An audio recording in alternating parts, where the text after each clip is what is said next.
근데 얼라들이 없지 일단. 애들이 없고 기전이 그렇게 밝지 않다. 못한다 이렇게 이제 공지가 나왔죠. 그래서 와, 너무 충격이었고. 아, 소아과는 미래가 없다. 큰 문제는 외과가 지금.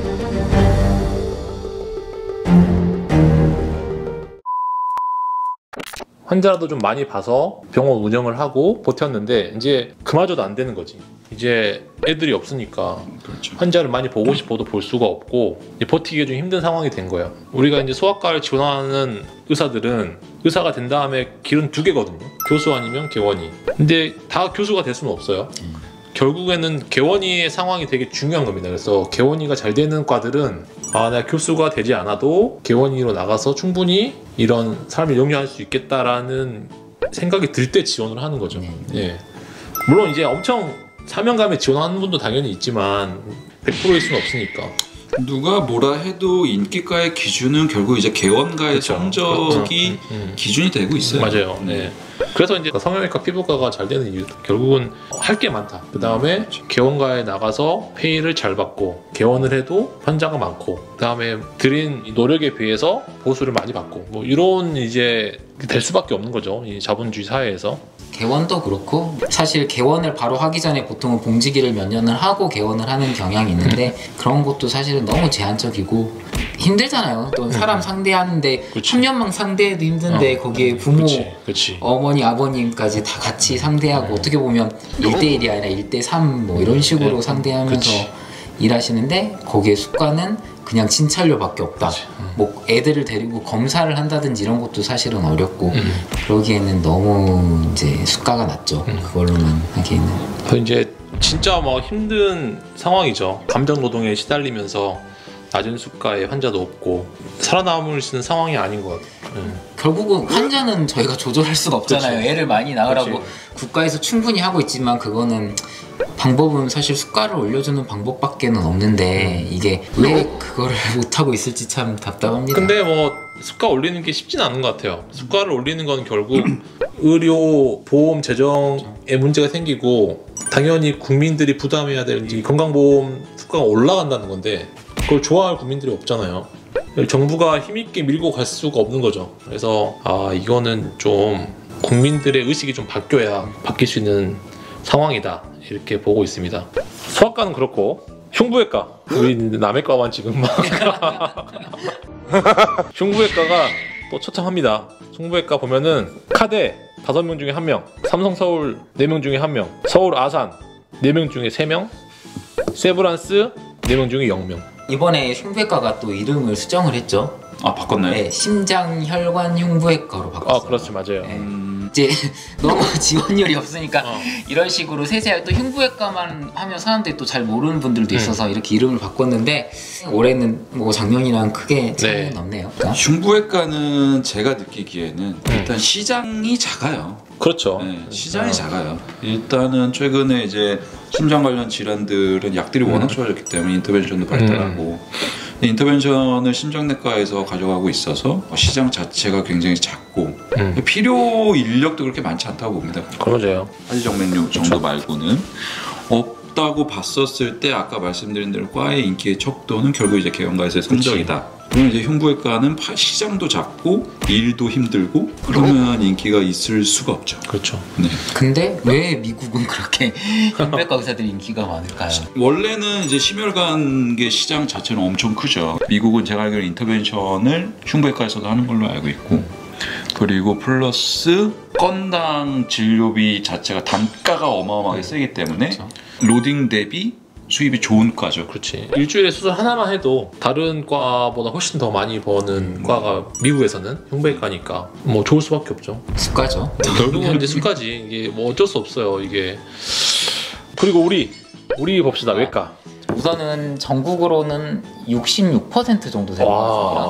너무 많네요. 이거 좀 줄여야 되는 거 아닌가요?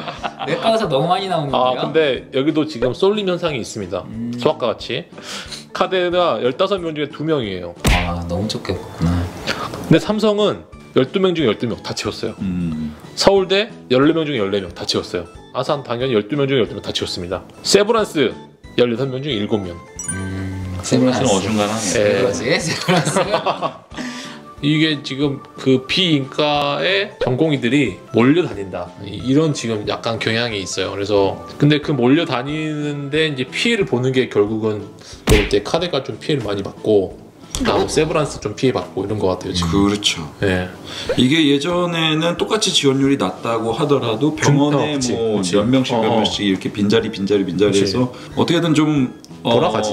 돌아가게는 됐었는데 뭐 티오가 다 차는 거는 뭐 더할 나위 없이 좋은 일이지만 아예 안 돌아가는 병원들이 생길 수가 있는 게 문제예요. 그러니까 그게 진짜 안 좋은 건데, 그죠? 네. 병원이 안 돌아가 버리니까 이게. 근데 저희 때 뭐 서울대병원도 되게 적었던 적이 있는데 서울대병원은 그래도 좋네요. 그렇죠. 성과가. 그 아까 말했듯이 몰려다니는 그치. 게 이번에는 네. 서울대병원에 치중이 좀 돼서 그런 건 그렇죠. 몰라도 그룹의 어떤 선택에 따라서 그 병원의 그 과가 정말 존폐가 무서운 상황입니다. 물론 이제 인기과는 당연히 성형외과, 피부과, 영상의학과 이런 정신과 이렇게 약간 전통적으로 인기 있는 과는 여전히 좀 인기가 있고요. 정신과는 이 생명하고 큰 지장이 없으니까 좀 인기가 있는 그런 과고. 그렇죠. 그래서 이런 상황을 좀 국민들이 좀 많이 알아야 돼요. 많이 알아야 바뀔 것 같습니다. 단순히 이게 어떤 과가 적어서 저희가 이런 얘기를 하는 건 아니고 이게 정말 앞으로 미래를 생각했을 때 애들이 치료받기 힘든 상황이 되면 사실은 부모들은 바로 애만 아프면 바로 뛰어가잖아요. 어디든지 바로 가서 치료를 받아야 되는 상황인데 이런 사태가 계속되면 사실은 가고 싶어도 못 가는 상황이 될 수도 있고. 이거는 정말 심각해요. 여기에 대해서 이제 방책으로 생각을 하는 게 대부분 이제 쉽게 생각할 수 있는 방법이 의대 정원을 늘리면 되는 거 아니냐. 이렇게 이제 생각을 하시는데 그게 그렇게 좀 단순한 문제가 아니에요. 결국에 이제 TO가 있고 이만큼 있는 인원들이 그 TO에 어떻게 배분이 되느냐인데 거기에서는 그 어느 과를 지원하는지 그리고 이런 부분을 강제로 정부에서 정할 수가 없습니다. 그리고 TO를 정해주는 것도 이걸 나라에서 정하고 그러는 게 아니라 학회 차원에서 정하는 거예요. 그거를 억지로 이렇게 필수과로 밀어 넣을 수 있는 수단이 없습니다. 지금 인기과들은 결국에는 떨어져서 1년을 재수하든 군대 갔다 와서 가든지 간에 인기과는 1대1을 넘어서는 지원율을 보이고 있잖아요. 비인기과의 N수가 지원율이 늘어날 가능성은 없죠. 희박해요. 인기가 없는 과는 이유가 있습니다.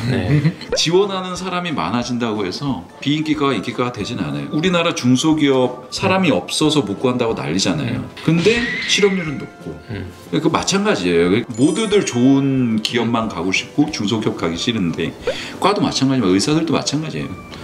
인기과는 가고 싶고 비인기과는 가기 싫죠. 그건 사람이 아무리 많아도 똑같습니다. 그래서 단순히 N수가 늘어서 해결될 문제가 아니다. 이거는 단순히 또 수가 문제라고 하기도 조금 어려운 문제고 건강 서비스의 사용자와 공급자, 정부 모두가 다 머리를 맞대고 논의를 해서 해결해야 될 문제다. 근데 그런 사람들도 있어요. 공공의대를 만들어서 입학할 때부터 과를 정해놓고 입학을 시켜라. 너는 졸업하면 무조건 외과다. 이렇게 하면 될 거 아니냐 하시는 분이 있는데 뭐 졸업하고 4년, 5년 외과를 해야 된다. 뭐 이런 조건을 걸 거란 말이에요. 근데 그러면 끝나면 당연히 다시 피부 미용 하겠죠. 네. 다시 이제 피부 미용으로 돌아갑니다. 이거는 불보듯 뻔해요. 그리고 OECD 기준으로 우리나라 인구 기준, 우리나라 의사가 적은 편이 아닙니다. 그렇죠. 적은 편이 아니에요. 거의 평균에 수렴해요. 근데 문제는 필수 의료에 종사하는 의사가 적다는 거예요. 그만큼 의사들을 필수 의료 쪽으로 유인할 수 있는 정책이 필요하다. 그리고 저는 의사가 늘어나는 게 싫습니다.